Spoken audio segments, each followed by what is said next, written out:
Aku berkata kepadamu, sesungguhnya siapa yang masuk ke dalam kandang domba dengan tidak melalui pintu, tetapi dengan memanjat tembok, ia adalah seorang pencuri dan seorang perampok.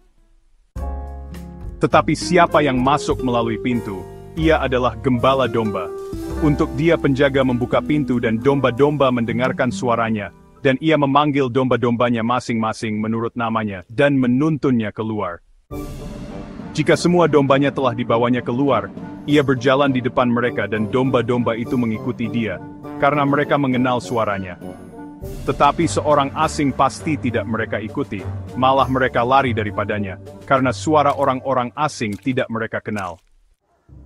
Itulah yang dikatakan Yesus dalam perumpamaan kepada mereka, tetapi mereka tidak mengerti apa maksudnya ia berkata demikian kepada mereka.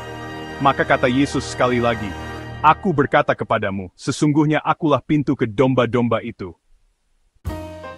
Semua orang yang datang sebelum aku adalah pencuri dan perampok, dan domba-domba itu tidak mendengarkan mereka. Akulah pintu, barang siapa masuk melalui aku, ia akan selamat, dan ia akan masuk dan keluar, dan menemukan padang rumput. Pencuri datang hanya untuk mencuri dan membunuh dan membinasakan. Aku datang, supaya mereka mempunyai hidup, dan mempunyainya dalam segala kelimpahan. Akulah gembala yang baik. Gembala yang baik memberikan nyawanya bagi domba-dombanya.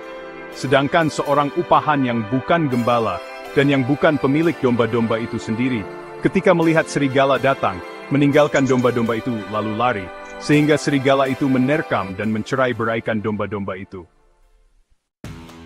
Ia lari karena ia seorang upahan, dan tidak memperhatikan domba-domba itu. Akulah gembala yang baik, dan aku mengenal domba-dombaku dan domba-dombaku mengenal aku. Sama seperti Bapa mengenal aku dan aku mengenal Bapa dan aku memberikan nyawaku bagi domba-dombaku. Ada lagi padaku domba-domba lain, yang bukan dari kandang ini. Domba-domba itu harus kutuntun juga, dan mereka akan mendengarkan suaraku, dan mereka akan menjadi satu kawanan dengan satu gembala. Bapa mengasihi aku, oleh karena aku memberikan nyawaku untuk menerimanya kembali. Tidak seorang pun mengambilnya daripadaku, melainkan aku memberikannya menurut kehendakku sendiri. Aku berkuasa memberikannya, dan berkuasa mengambilnya kembali. Inilah tugas yang kuterima dari Bapa-Ku.